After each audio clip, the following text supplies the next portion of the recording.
hari ini kita akan coba mereview aplikasi dari update aplikasi pembayaran.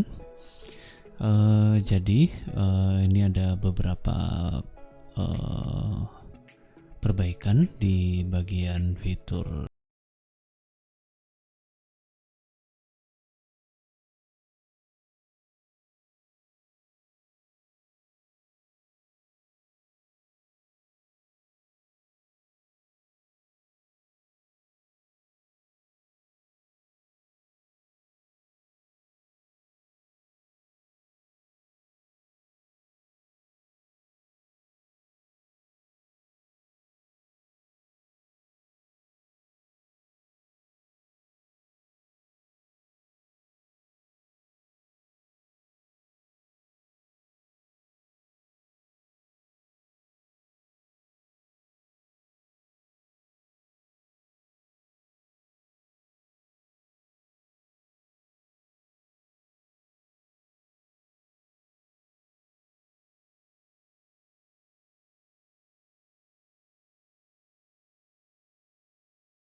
Di sini kita baru upload, kita pilih file dulu, kita upload yang separuh ini.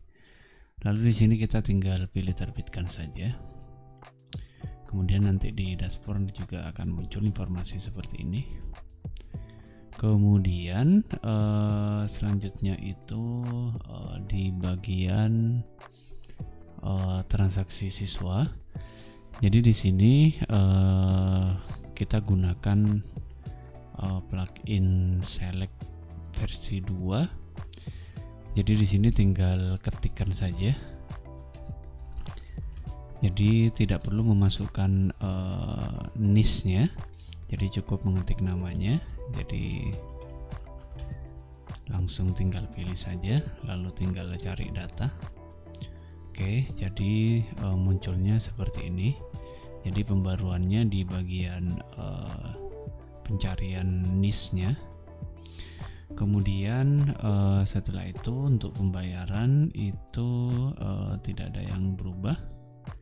Jadi tinggal pembayaran biasa standar. Kemudian yang di bagian admin ini di laporan total keuangan. Oke. Di sini kalau kita filter untuk yang versi sebelumnya itu tidak muncul apa-apa. Nah, di sini kita tampilkan untuk histori pembayaran antara tanggal yang kita inputkan. Jadi di sini sudah muncul, lalu tinggal di export saja ke Excel.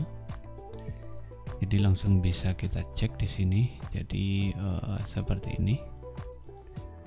Oke, selain itu Di bagian laporan kelas juga kita perbarui. Jadi kita filter lagi di sini. Kelas berapa tadi ya? Oke, coba cek. Oke. Jadi kita keluarkan seperti ini per transaksi di sini. Jadi per transaksinya dimunculkan. Kalau versi sebelumnya itu digabung jadi satu. Akhirnya jika susunannya tidak sama, akhirnya tidak bisa diekspor ke Excel. Oke, selanjutnya itu pembaruan di tampilan Android atau responsif ke Androidnya. Jadi di sini kita tambahkan tombol singkatnya. Jadi kalau dashboard, ini kembali ke dashboard. Kemudian di sini ada transaksi pembayaran ikonnya. Jadi tinggal pencet ini, jadi tidak usah milih menu yang banyak ini di bagian sidebar-nya. Kemudian tinggal cari aja, jadi di sini akan muncul. Oke. Kemudian untuk yang profil juga kita edit ya. Kita perbarui untuk susunannya. Kemudian di sini ada laporan. Laporan itu yang tadi, jadi untuk versi Androidnya. Kemudian ini laporan per kelas, dan yang terakhir ada tombol keluar. Oke, selanjutnya di bagian akun siswa, di sini yang banyak kita perbarui. Jadi ini akun siswa untuk tampilan Androidnya. Jadi kita normalkan dulu. Kita coba cari siswanya dulu untuk login.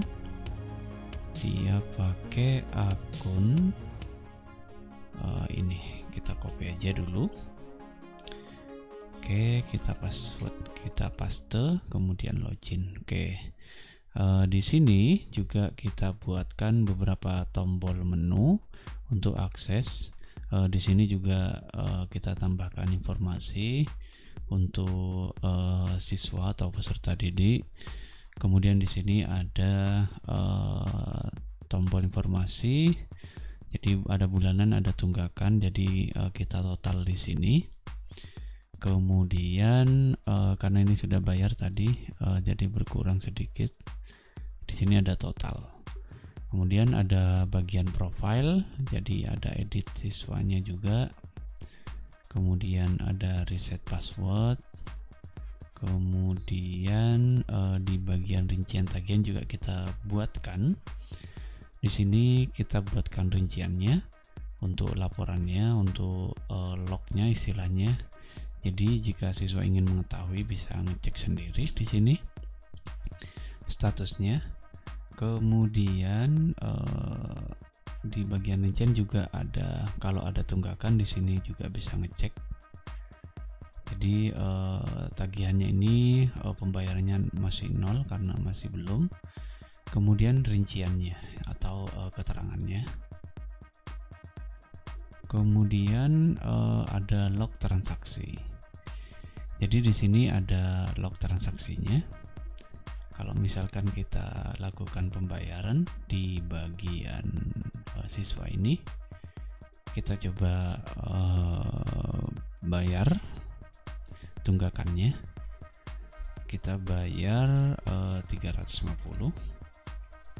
Contoh saja di sini bayar seragam misalkan.